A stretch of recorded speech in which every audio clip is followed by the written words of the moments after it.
Have you ever stood in the middle of your own battlefield? Not with weapons, not with armies, but with confusion. One part of you wants to walk away. Another part says, stand and fight. Your heart feels heavy. Your mind feels tired. That's where the Bhagavad Gita begins. On the battlefield of Kurukshetra, in the epic of Mahabharata, a warrior named Arjuna drops his bow. He looks at the people he has to fight, teachers, cousins, friends, and he breaks. He says, I can't do this.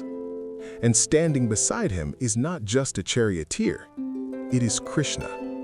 But Krishna doesn't shout, he doesn't threaten, he doesn't motivate like a coach. He speaks quietly, clearly, like someone who understands the weight of being human. 1. You have control over action, not over results. Krishna says something that most of us struggle to accept. You have the right to perform your duty, but not to the fruits of your actions. Think about that. We spend our lives obsessed with outcomes. Will I succeed? Will people approve? Will I win? Will I be respected? Krishna gently shifts the focus. Do your work.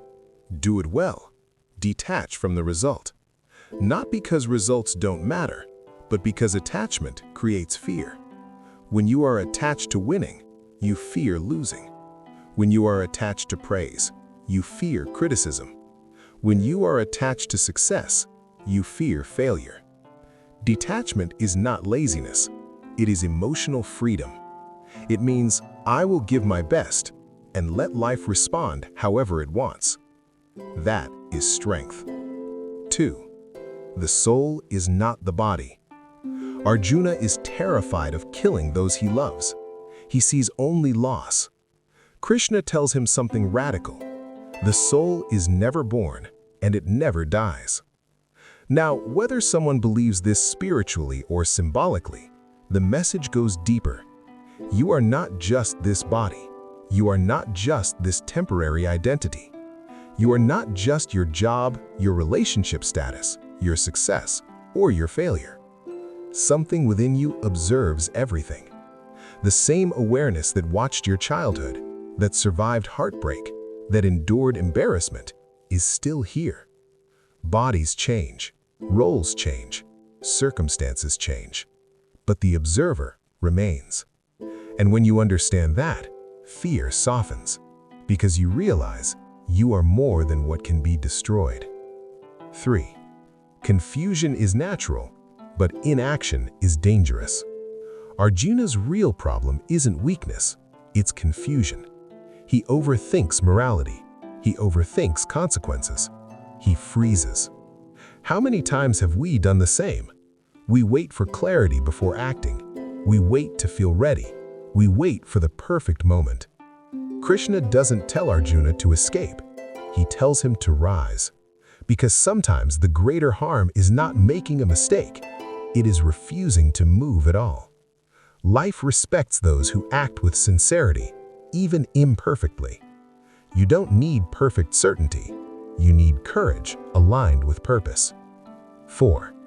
Discipline the mind, or it will control you. At one point, Arjuna admits something deeply honest. He says, the mind is restless, it is powerful, it is difficult to control. Krishna agrees. He doesn't deny it. He says the mind is restless, like the wind, but it can be trained through practice and detachment.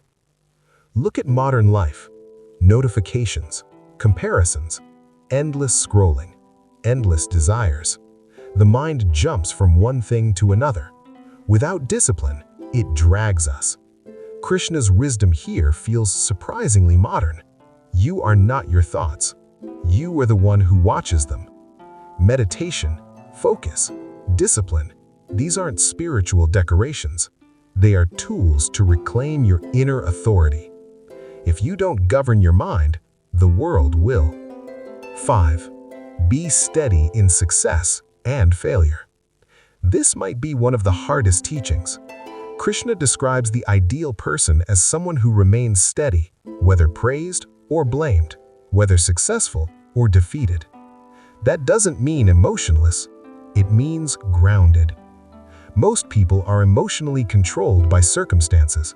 A compliment lifts them high. A criticism destroys their weak.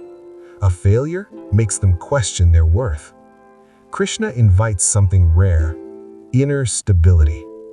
Imagine becoming someone who does not collapse under pressure, nor become arrogant under praise. That kind of balance makes a person powerful, quietly powerful. 6. Dharma, your unique responsibility. One of the deepest messages in the Gita is about Dharma. Dharma is not just religion, it is your duty, your responsibility, your natural role in this world. Krishna tells Arjuna that it is better to perform your own duty imperfectly than someone else's perfectly. This hits hard today. We compare constantly: someone else's career, someone else's lifestyle, someone else's path. But you were not built for someone else's destiny. Your struggles are specific to you. Your strengths are specific to you. Walking your own path, even if it looks smaller, is better than copying a path that does not belong to you. 7. Surrender, not in weakness, but in trust.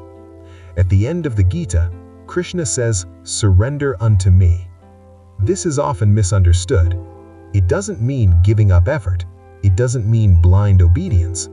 It means surrendering your ego, surrendering the illusion that you control everything. There is a point in life where you have done your best, and you must release the rest. Trust the process. Trust the bigger design, even when it's uncomfortable. In the end, Arjuna stands up. The battlefield has not changed. The enemies are still there. The war will still be painful. But something inside him has shifted. Clarity, courage, calm determination. That is the real victory. The Bhagavad Gita is not just a religious text. It is a conversation between confusion and wisdom, between fear and responsibility, between ego and higher awareness. And maybe, every time we face a difficult decision, Krishna is not outside us. Maybe that voice of calm clarity is already within. You just have to listen. If this touched something inside you, take a quiet moment today. Ask yourself, where am I avoiding my battlefield? What action do I need to take without attachment? And what fear am I holding that isn't really me? Sometimes, the greatest war is not against others. It is within.